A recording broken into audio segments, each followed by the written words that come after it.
Section M. The Section M, so this again, as a reminder, they've moved everything from the contract and put it into this grid on the first 3 pages. It's fabulous and amazing. We've just finished the contingency section, and now we're jumping into time of possession. I really like this one because the default for the new time of possession is upon recording. Upon notice of recording. That's when it should be. That's when you should deliver possession. Not before recording and not 7 hours later.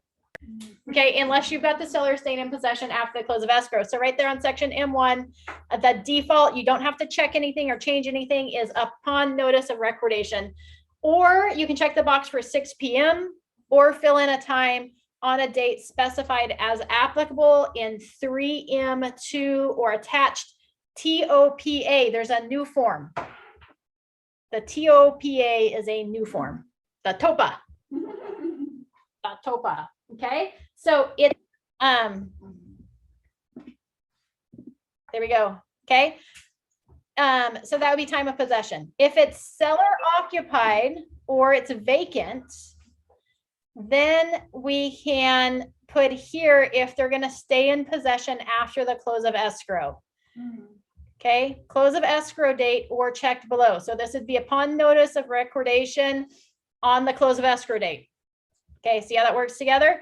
Or if checked below. So if we're going to be 29 or fewer days, which I like here, right? Because it clarifies it right there that it has to be 29 or fewer, not 30, because people still try to use the SIP form for 30 days and it doesn't work. It has to be 29 days or fewer. We're going to check that first box and put how many days after the close of escrow. So 17, 10, 3, 5, 29, anything up to 29 can go in that first line. If it's going to be more than 29 days, so 30 or more, we would check the box in the second line and fill in the number of days there, 30, 60, 45, 72, whatever it is, you're going to fill it in there. If you check the first box, you're going to use the CARFORN SIP, the seller in possession after the close of escrow, for up to 29 days. Or if it's going to be 30 days or more, you're going to use the RLAS, the residential lease after sale form. Okay. If it's a tenant occupied unit, you're going to check the box there, which is going to enact the tenant occupied unit clause. And then you're going to include that TOPA form, the tenant occupied property addendum. TOPA. Okay, any questions about the possession section M?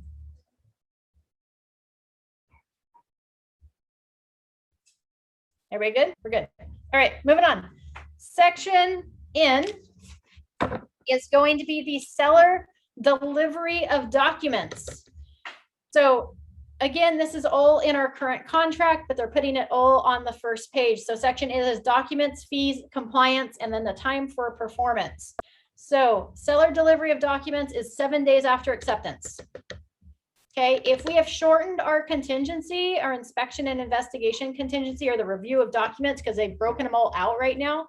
So if we've got our review of documents contingency up here in L4 taken down to 10 days, we probably want to tighten up this time frame of when they have to deliver those documents to us, because we're going to get them on day 7 potentially. Now, keep in mind that we have our investigation contingency days to review those documents up here, what we specified under L4, the review of documents. We have that number of days to review them, or 5 days after receipt, whichever is later. So if we leave this at 7 days and that L4 is 10 days and they give them to us on day 7, we no longer have to remove that portion of the contingency. We've never had to remove that portion of the contingency on day 10. We now have till day 12. We've got 5 more days to review those documents after they've delivered them to us.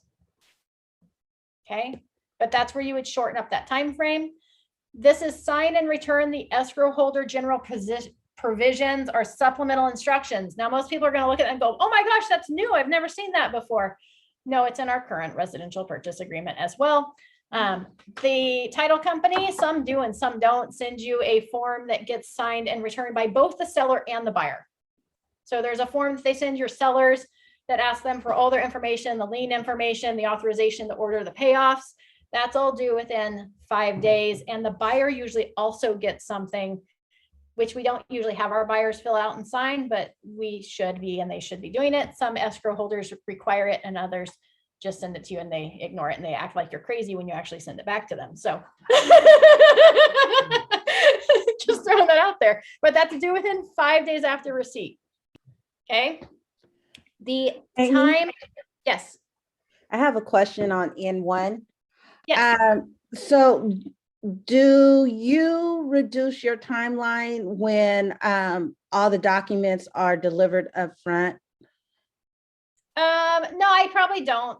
I usually don't mess with that at all. I usually would just leave it alone because I know that even if I've reviewed everything up front, let's say I would just leave it alone even if I've reviewed it. And then if I hadn't reviewed them or whatever, I'd shortened my L4 contingency. I would gladly take more time before having to remove that. So I'm just going to let it float out there as a buyer's agent. Great, thank you. Yep. Time to pay fees for ordering HOA documents. In 3, it's 3 days after acceptance. So whoever is going to pay those fees for the ordering of documents, it's generally the seller. The seller is required by law to provide the documents when it belongs to an HOA to the buyer. So that just is 3 days after acceptance.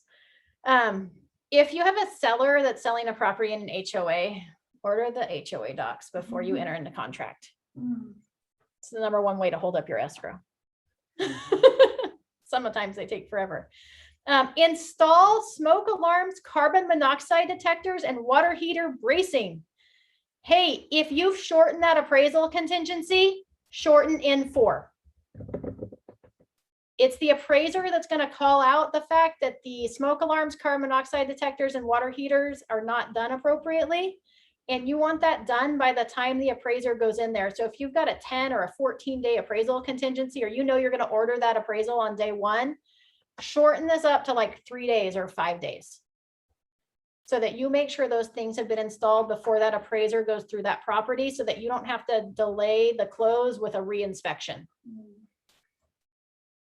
And all the appraisers are looking for those items, not just FHA and VA. So you're saying shorten N4? I would shorten N4 up. 3 days or? Somewhere between 3 and 5, probably. Any questions on section N? I really like this section. Just looking to see if there's anything else I noted before I move on. O is left intentionally blank because if you had like O or what, it'd be hard. So they just left O intentionally blank. And we move on to section P. They don't like things that can be confused, letters and numbers that can be confused with each other. Section P, at the top of this page, the property address and date, it should auto populate when you do it on the first page. P1 is, oh, I really like this section. This is a fabulous section that's been added and changed. It is items included. All items specified in paragraph 9B are included, and the following if checked. Stoves, oven, stove, oven combo. If you're like, why do we include the stove? The stove's always included because the stove is most part, it's not built in. If it's a built-in stove, right, it's set into the cabinets, then it actually is a fixture. But if it's a freestanding stove, which I would say probably 80% of stoves are freestanding stoves, it is no different than a washer and dryer and a refrigerator. It is an appliance that is freestanding that's not connected to the property. That's why that button's in there. Just so y'all know. Okay, refrigerator, wine refrigerator, separate from a regular refrigerator. Now we don't have to have confusion and fight over which refrigerators were supposed to be left behind.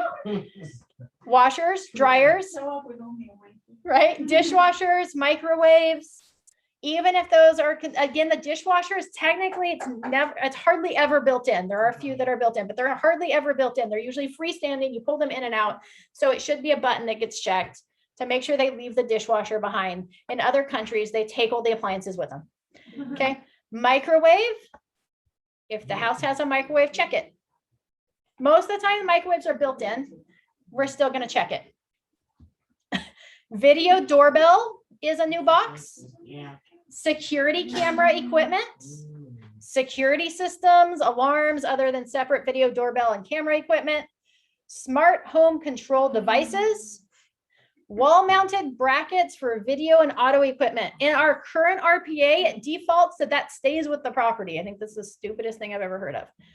So if you want it, check the box. If you want the sellers to take it with them because you probably don't want their TV mount, they take it. Okay. Above ground pool or spa. So if it's not dug into the ground, check the box if you want it. Bathroom mirrors, unless excluded below. This is the bathroom mirror seems to always be the controversial mirror in the house because people put fancy mirrors up and then they want to take them with them and they forget to mention it before we enter in the contract. But it's already checked on. Yes, because they should stay with the property. No, they should stay with the property. Yes. Electric car charging systems and stations Oh, wow, I really got updated. and potted trees and shrubs. Okay. Additional items. And if you're like, Amy, what about the curtains and the rods? We're going to address that later in section 9B. Okay. Additional items included. Please keep in mind here that if it's mentioned in the MLS on marketing and it is not written into your contract, it does not convey with the property. So if they said, hey, seller's willing to leave the freestanding fireplace and you don't check the little box and fill it in here, they can take it with them. Just because it's in the MLS, it's not actually part of the contract. Okay, so anything mentioned in passing during the open house, anything mentioned on the MLS or in marketing, if you want it, put it in here. If it's questionable, put it in here. The shed in the backyard, usually those are bolted to the ground, but sometimes they're not. Write in sheds. Okay, if the garage cabinets, you didn't actually look if they were attached to the wall and the buyer wants them, check the little box and put garage cabinets. Because sometimes those aren't actually attached to the wall. What Or about, shelves. like, chandeliers? That's all going to be addressed in section 9B. Yeah, 9B. No, don't be sorry. It's in there. P2 is going to be excluded items. So if there's things you don't want, put it in there. Okay. Anything you don't want goes in excluded items. What? We don't want your junk. And you don't have to put like, check the box and put seller's trash, right? Because per the contract, the seller is supposed to remove all of their belongings and debris. That's already part of the contract. So we don't have to do this. This would be like, hey, we don't want the dilapidated shed in the backyard. We would check the box and put in shed, right? Like a pool table. Or a I know pool we table. had looked A at pool table should not stay with the property DNA on this one, we looked at, they told us that it had to stay there. And I was like, "And I'm not going to-" unless it's bolted to the ground. Yeah, they're like, we're not taking it. I'm like, "You taking it, I'm not taking it." Okay. Any questions about section P1 or 2? Items included or excluded. And like I said, we're going to revisit this on paragraph 9. It goes into more detail. All right. Section Q is our allocation of costs. So this is what we normally see on the contract. You mark all the boxes, seller, buyer pays for, right? So they've broken it down. Again, everything's on this first grid section. It's really cool. So the item description and then who pays. So on all of these, if we don't check any boxes, then it's assumed that the buyer and seller are splitting it equally. Okay. We have the natural hazard zone disclosure is Q1, including tax information. You can check the box for buyer, seller, or both. If you don't check any boxes, it's split equally. Generally speaking, in California, you check the box for seller. The seller provides the NHD report. If you want the environmental report or any other supplements, you're going to check the box in that fourth little cube over there, the environmental other, and you can also specify provided by if you want to specify a company. Seller usually pays for the NHD report, the natural hazard zone disclosure report. So that's usually a seller box. Okay. Please don't put seller's choice in provided by if you don't want the NHD report that's published by seller's choice. You can put seller to choose, whatever it is, but don't put seller's choice. Okay. Q2 is another report. It's a blank there for the report. If there's another report you're wanting the seller or buyer to pay for, you're going to put it in there. Keep in mind that if the buyer's paying for it, you're not going to put it on this contract. The buyer has the right through their investigation contingency, their inspection contingency, to have whatever reports and inspections they want. Even if they remove that contingency up front, as long as we leave that time specified up there in section L to access the property, they can still have inspections done even with no inspection contingency. Okay, we don't need to specify what inspections they're going to have as part of this contract. The second you specify inspections in here, the lender is going to want to see copies of all of those inspections, and they're going to want everything cleaned up and cleared from any inspection that's specified. Okay, so if we don't want the lender to see it, don't put it in here. So this would generally just be if you want the seller to pay for an inspection or report. Okay. Any questions on that? And you've got 2 lines to fill in additional reports and ways to check it. So you could split the costs or the seller could pay. Q4 is smoke alarms, carbon monoxide detectors, and water heater bracing. Who's going to pay for that? You can specify there. 99% of our contracts, we mark the box for seller is going to pay for those items. The seller is actually required to provide those on a residential purchase. So we usually check the box for seller. Q5 is our favorite government required point of sale inspection and reports.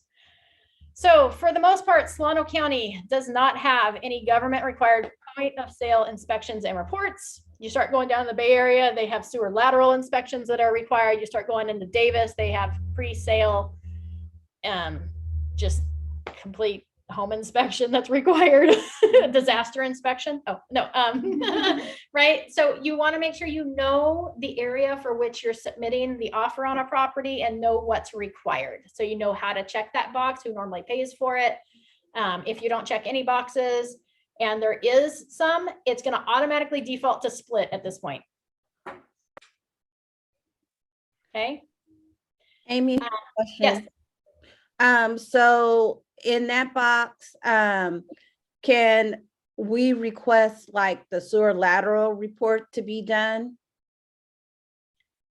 On Q5, if you're down like in the East Bay area where it's required to have a sewer lateral, if you check that box there, then that would be part of the government required point of sale inspections or reports. So that would be, if it's required, it would be given. If you just want a sewer lateral report done and it's not required in order to transfer title, then you would put it up on Q2 or Q3 if you wanted the seller to pay for it. Okay, awesome. Thank you. Yep. Q6 is for the government required point of sale corrective remedial actions. So that would be, if you had to do a sewer lateral inspection as part of the point of sale and the government requires that it be functioning, then that would be part of that corrective or remedial actions. Up in Placer County, if there's a wood stove, there's a document that has to get filled out that the wood stove is EPA certified or it has to be made inoperable. That would be a corrective or remedial action that's government required. In the city of Davis, with your pre-sale inspection that gets done by the city, everything is required to be taken care of on that inspection, either prior to the close of escrow or within 30 days after the close of escrow. So you're going to identify who's going to take care of those items here. If you don't check any boxes, oh, sorry, I lied. I read that wrong. I apologize. If you don't check any boxes, it doesn't apply. You still have to come back and do an AEA to clarify. If both is checked, it's split equally. I missed the both is checked. Okay, so if it's not checked and something comes up, you will have to renegotiate it on an AEA form, an amendment to the existing agreement. If you want to split it, you're going to check the box. And if you don't write anything after both, it's assumed that it's split 50-50 unless otherwise specified.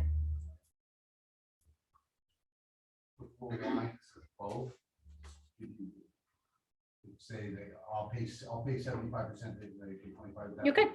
You can, but that's where you would write. That's where you would write that. Okay. On Q7 is escrow fees. You have buyer, seller, or both, or each to pay their own fees. If you check the box for each to pay their own fees in Northern California, they're going to ask for clarification because there's only one escrow fee. I talked to title to verify what they would do if we check the box to each pay their own. In other words, confuse more things. Yes. So if escrow, you want to do either buyer, seller, or both, whatever is customary to the area would be appropriate there. For the most part, Solano County is the buyer pays the escrow fees right now. If you start talking Sacramento, sometimes they split them 50-50. It's all different. So just make sure you know where you're going and what is customary there. Owners, title insurance policies. Amy, Yes. sorry. If the box both is checked and nothing is indicated after that, it's considered 50-50. But if you want certain percentage on each one, then you have to indicate like 80-30. Yes. Yep. So if you're going to check the box for both and you want anything besides a 50-50 split, Right. you would fill something in on that line there. Thank you. Yep. The owner's title insurance policy, it has a box for buyer, seller, or both again. So you can check whatever's customary or whatever's going to make your offer more competitive for the area. Again, Solano County right now, the buyer pays the title insurance. They pay escrow and title in Solano County for the most part. Okay. And then the buyer's lender title insurance policy, there's no boxes to check there. It's already specifying that the buyer is going to pay for their lender's title policy, which is also specified in our current residential purchase agreement. It's just kind of hidden in all the verbiage. So unless otherwise agreed, the buyer and seller shall purchase, or buyer shall purchase any title insurance policy insuring the buyer's lender. I also skipped the two boxes above that where you can specify the escrow holder and the title company if different from the escrow holder. So if title and escrow are going to be the same place, you only have to fill it in once on the escrow holder line. And if they're separate, like in Southern California, sometimes title and escrow is separate, you would fill in two different companies. Okay, your county transfer tax or fees, you can check the box there, buyer, seller, or both. City transfer tax, buyer, seller, or both again. And again, just make sure you know what's going on and what's customary for the area, so that you're in alignment with that. And just know that Solano County, the only city that has city transfer tax in Solano County is Vallejo. Everywhere else, you can just leave it unchecked. The HOA fee for prepping disclosures, see it's automatically checked there for the buyer or the seller. I don't know why I said buyer, but the seller. The seller is required to prepare those regular documents for the transfer. Those would be your rules and regulations, your financial documents, and your meeting minutes for the last 12 months.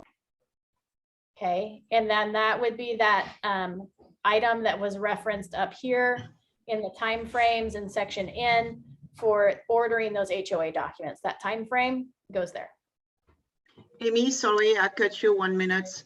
On the city transfer tax, sometimes if I'm not sure, I say if applicable. Now we cannot do that anymore, right? Because before we can do that, but we cannot do it. Yeah, Just so in case. your best bet is to go on, most title companies have a link Yeah. who pays on the title company's website. You can click on that and very easily find out if a city has transfer tax or not. You'll I fill know. in the county, the city, so that you don't have to put if applicable anymore. You can specify if it does have it. It was good just to be safe, you know. Yep.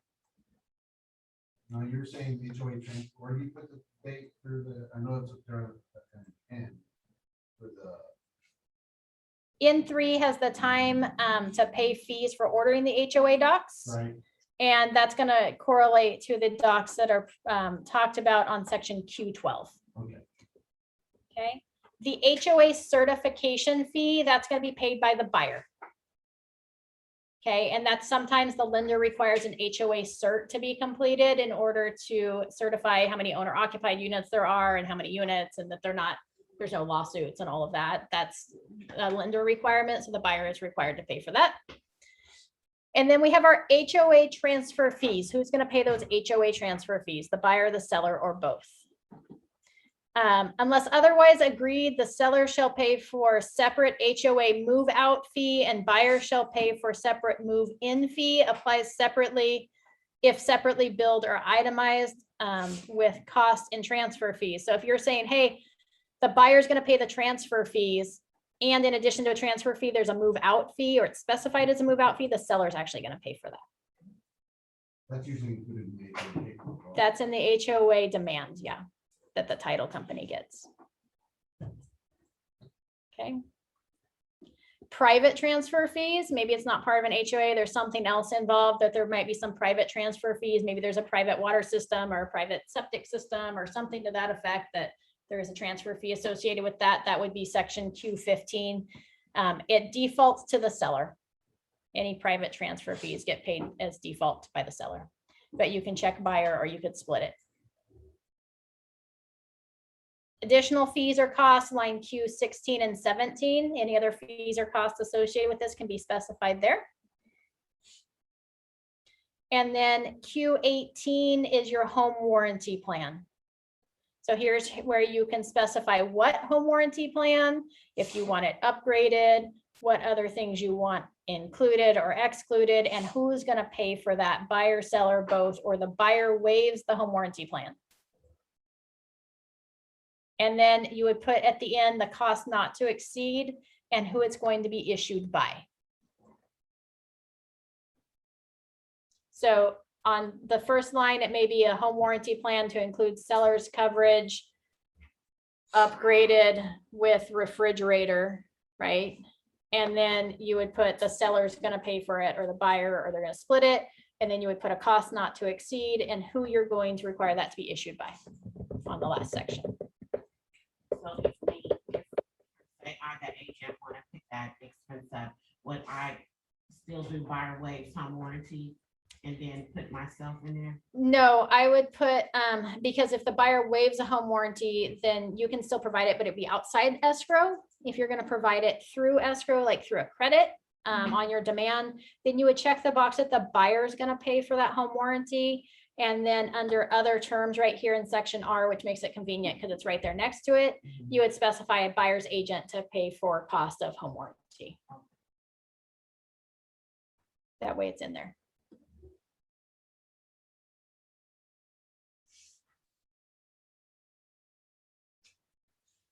This is not so intimidating. I like Not it. so intimidating. Mhm. A note that I missed up here, just so you guys know, on title and escrow, where it talks about escrow holder and title company, please keep in mind that in the state of California, the buyer has the right to choose the title and escrow company unless the seller's paying for the entire thing.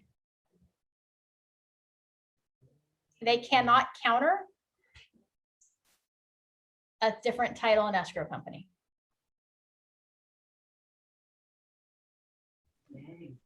Yeah, but the problem is now seller listing agent put on the remark, then the escrow is pre-open already, and we have to choose if we have the buyer, we have to go with You do the not escrow. You do not have to. Now, in a Yeah, multiple offer situation, and you're very similar to another offer, if Yeah. title and escrow is with who they pre-opened it with, they may choose to go with the other offer who picked their title and escrow company.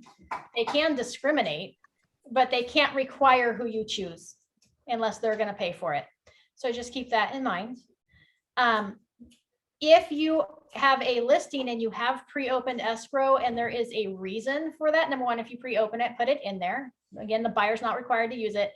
And if there's a reason that you pre-opened escrow, like we have a $70,000 tax bill that the title company has been working on getting to the bottom of and negotiating, we want to make sure that we have a conversation with those buyers agents before they write the offer as to why we pre-opened escrow and why we would prefer that it stays there. We cannot require it, but we can ask for it. So you can put it in the MLS and then the buyer writes it in here. The buyer and writes they've it in here. accepted it. Yes. Mhm. So do not, if you have a listing, do not counter on title company ever. If you guys are going to change the title company, if you've had a conversation, I call Nancy up and say, Nancy, we pre-opened escrow. I know you specified Old Republic, or you've specified Placer. We pre-opened with Old Republic because there's a messy divorce going on and they've been in communication with both spouses and it's really a disaster and we'd really like to keep it there. Are you okay with that? And Nancy says, yeah. Be like, well, I'm going to go ahead and accept your offer, but I'm going to send over an AEA that buyer and seller agree that title and escrow is going to be a Old Republic title, right? So we would just do it that way. We'd have a conversation. All right. Any other questions with regards to section Q, the allocation of costs? All right. Section R is the end of the grid. Dun, dun, dun. It is just other terms. So anything else you want to put in there and other terms, this is where you would put in what we just talked about, which I don't even remember what it was now. I have no idea. You would put anything else you want to put there under other terms. There's already a place for, closing cost credit, so that can go in its right spots. There's very few things that you would put in other terms anymore, but it's there for you to fill out. All right.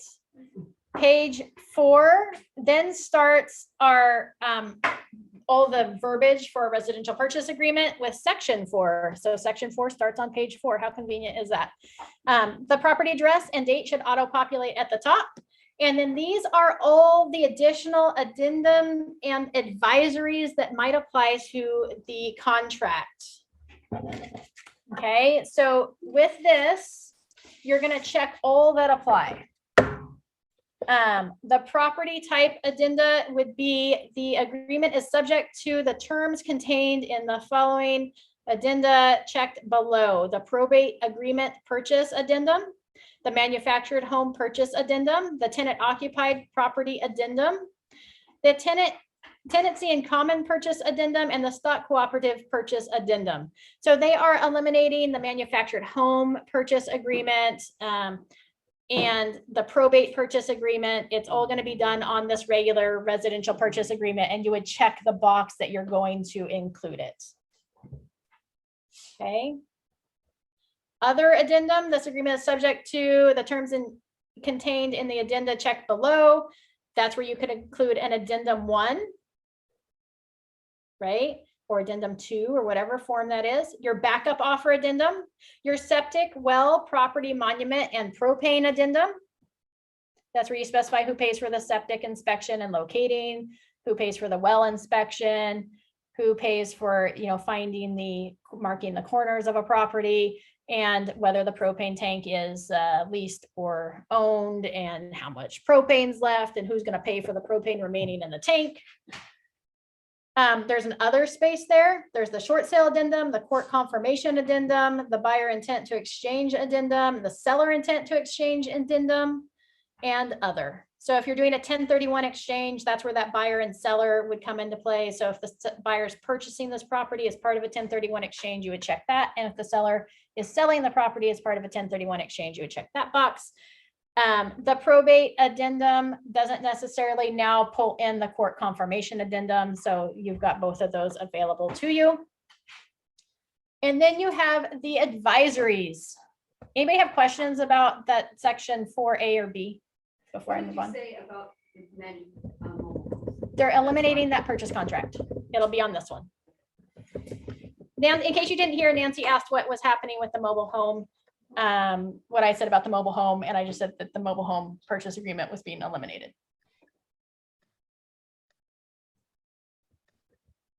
All right, section C is the buyer and seller advisories. Note, all advisories below are provided for reference purposes only and are not intended to be incorporated into this agreement. Please note that on advisories, they do not require the other party's signature. So on any advisory, if I'm sending it to my buyer, because I'm representing the buyer, it does not have to have the seller's signature to be complete. I am not advising the seller. I am only advising my buyer. And also, if I'm representing a seller and I've had them fill it out and I've sent it over to the buyer, cannot require the buyer to sign those because I am not advising the buyer, I'm just advising my seller. Okay, they can, but they don't have to. So the buyer's inspection advisory, the car form BIA, it's included as part, see it's already checked. If they're checked, they're included as part of this purchase agreement. So the BIA is on there, the buyer's inspection advisory, the wire fraud advisory is included as part of this, the fair housing discrimination advisory, and the California Consumer Privacy Act advisory are all attached to this residential purchase agreement. So anytime you open it up, they will be included. Parties may also receive a privacy disclosure from their own agent. The other advisories that might be included are the wildfire disaster advisory, trust advisory, an REO advisory, other, the statewide buyer and seller advisory, the short sale information and advisory, the probate advisory, and other. I highly recommend with every offer, you include the statewide buyer and seller advisory, the wildfire disaster advisory, and the market conditions advisory. Or it's not an advisory, the market conditions. Maybe it is. It's not on there. Put that on under other. Yeah, and you don't even have to put it as part of the contract. You can just include it with anytime you send out a purchase contract or listing agreement. The market conditions advisory talks about the fact that the market is cyclical and that your agent can advise you on what you should purchase or what the approximate value is or what you should list the property at, but ultimately what is offered or what you decide to list at falls in the hands of the buyer or the seller. So it's stupid to provide that advisory after you've already signed a listing agreement or a purchase agreement. Okay, so send it out at the beginning. It's important. The statewide buyer and seller advisory outlines all of the roles for the parties involved in the transaction, the buyer, the seller, and the agent, and all the different types of inspections a buyer can have on the property. I send that out with every purchase agreement and every listing agreement.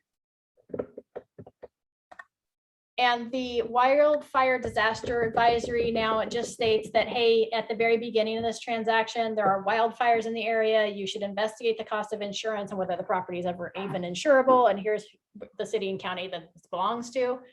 Because we've had so many wildfires, I make sure it's sent out with everything.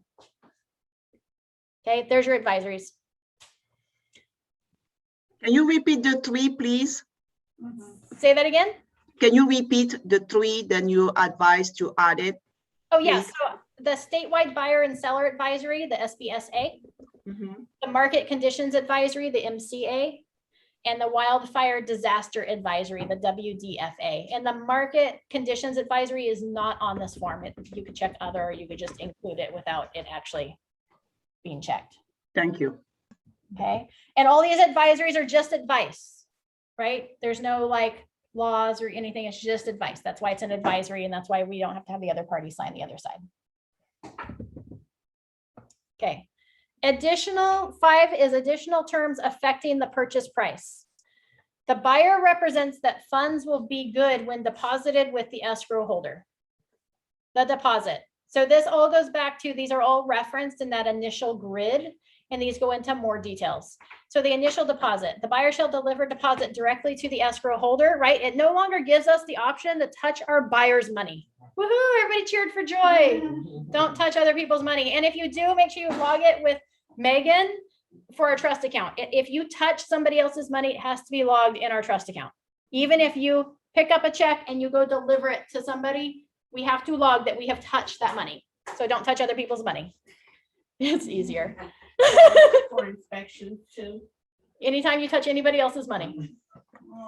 If a method other than wire transfer is specified in paragraph 3D1, such method is unacceptable to the escrow holder, then upon notice from escrow holder, delivery shall be by wire transfer. So if we mark the box for check there and the escrow company says we don't accept checks anymore, then it defaults to wire transfer. We don't need an addendum to clarify that anymore, or an AEA. It'd be an AEA, an amendment. Okay. If we set on 3D1 and put, buyer to choose method at time of acceptance, then we're clear.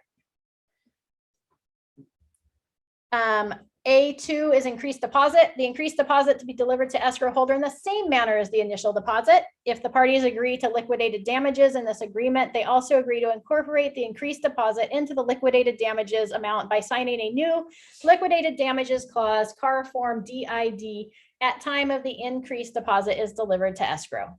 Same thing that's in our current contract. Retention of deposit, paragraph 29, if initialed by all parties or otherwise incorporated into this agreement, specifies a remedy for buyer's default, that would be the liquidated damages clause. The buyer and seller are advised to consult with a qualified real estate attorney before adding any other clause specifying a remedy such as release or forfeiture of deposit or making a deposit non-refundable for failure of buyer to complete the purchase. Any such clause shall be deemed invalid unless the clause independently satisfies the statutory liquidated damages requirements set forth in the civil code. So don't mess with that, is really what they're saying. Don't mess with it. It's the liquidated damages clause that you either agree to that one or nothing at all. How's that?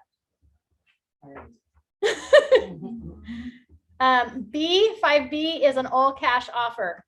If an all cash offer is specified in paragraph 3A, no loan is needed to purchase the property. This agreement is not contingent on the buyer obtaining a loan. Buyer shall, within the time specified in paragraph 3H1, deliver written verification of funds sufficient for the purchase price and closing costs. Okay. That's why if we mark all cash offer and it's hard money and we don't have proof of the hard money funds, we probably should specify a loan and it's going to be hard money.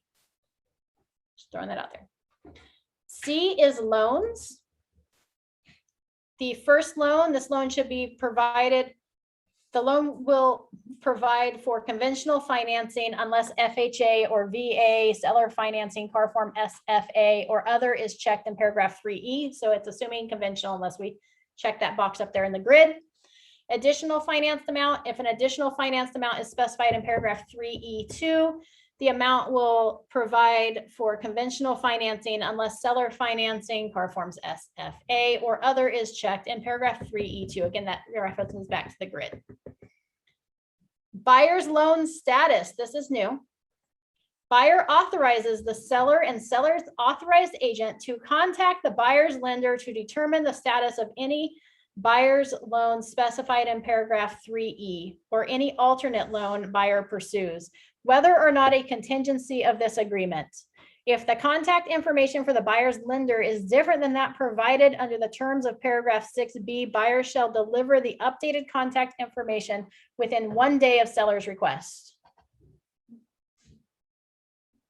Right? We're giving the seller permission to verify the loan information and check for status, which we do anyways, but now we've given them permission. Right? FHA and VA. If FHA or VA is checked in paragraph 3E1, an FHA VA amendatory clause, car form FVAC, shall be incorporated and signed by all parties. Buyer shall, within the time specified in paragraph 3E1, deliver to seller a written notice, car form RR or AEA, of any lender requirements that the buyer requests seller to pay for or otherwise correct, or that there are no lender requirements, notwithstanding the seller's agreement that buyer may obtain FHA or VA financing. Seller has no obligation to pay or satisfy any or all lender requirements unless agreed in writing. They are eliminating our other form, the FVA form, the lender required repairs form. They are eliminating that form and they are revamping the repair request. So for now on, if you have a FHA or VA and there are lender required repairs, that's going to go on either a request for repair or an amendment to the existing agreement asking the seller to remedy or pay for those items prior to the close of escrow. You also have to, if there are no lender required repairs, you need to let the seller know.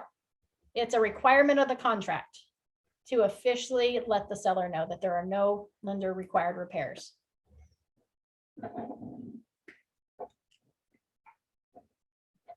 Okay. Section D, the balance of purchase price, the down payment, including all cash funds to be deposited with escrow holder pursuant to escrow holder instructions.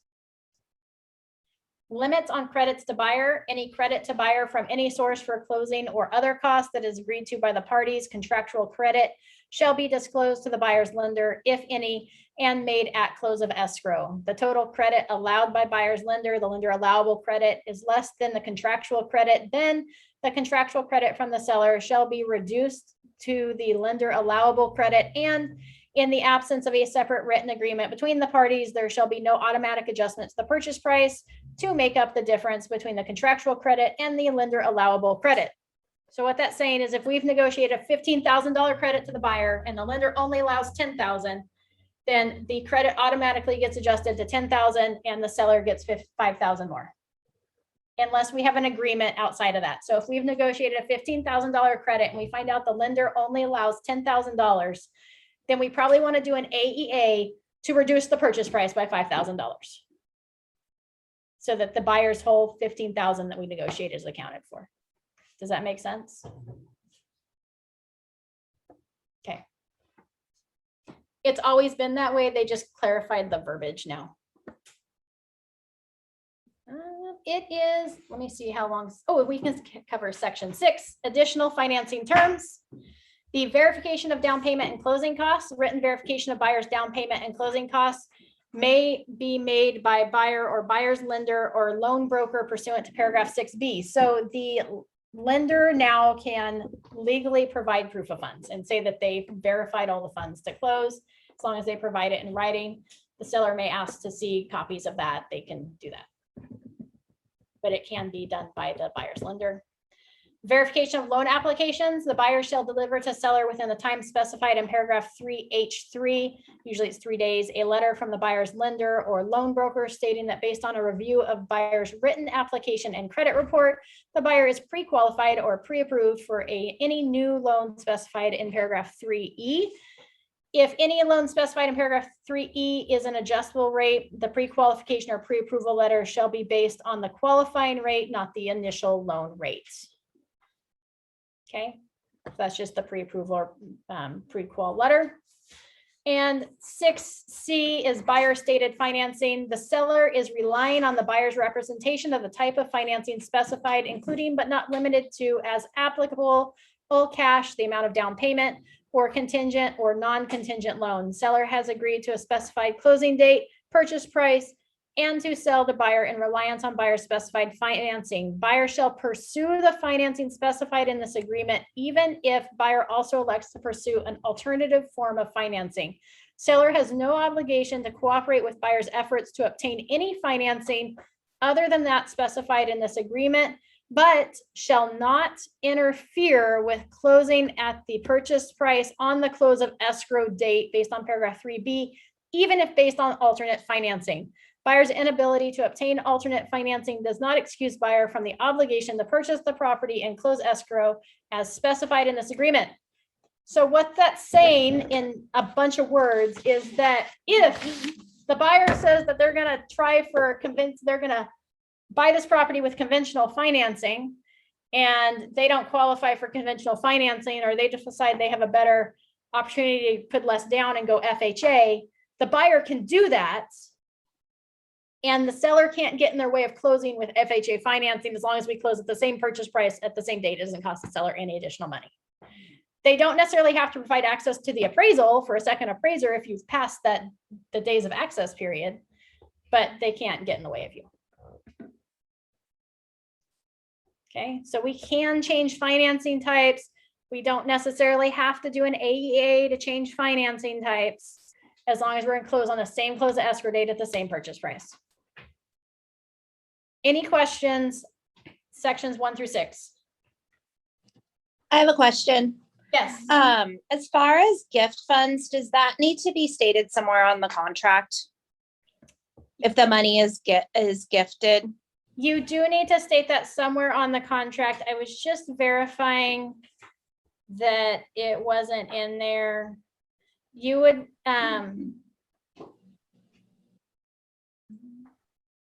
yeah, you would want to specify it probably under other terms. So if this deal is contingent upon gift funds, on section R is probably where you would want to outline that, or do an addendum to the contract outlining that at the time that you make the offer, you'd want to do the addendum, that gift funds are part of this transaction.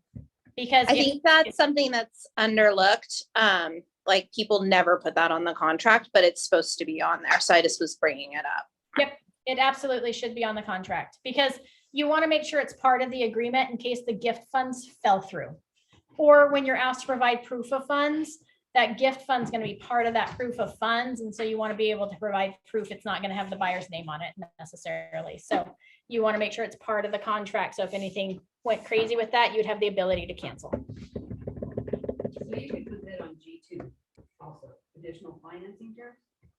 Maybe? No, not financing. It's not financing. Yeah. You could, but I would probably put it under section R, and I'd probably do an addendum. The attorney that taught our class was really big on the addendums. Put it on an addendum. Any changes to this, put it on an addendum. If there's not a space for it, put it on the addendum. Any other questions with sections 1 through 6? And keep in mind, an addendum is just a clarify item. So an addendum would be appropriate, submitted with the contract. After we have a ratified agreement, any changes need to go on an AEA form, an amendment to the existing agreement, no longer an addendum. Addendum just clarifies any changes to what's been agreed to, goes on an AEA form.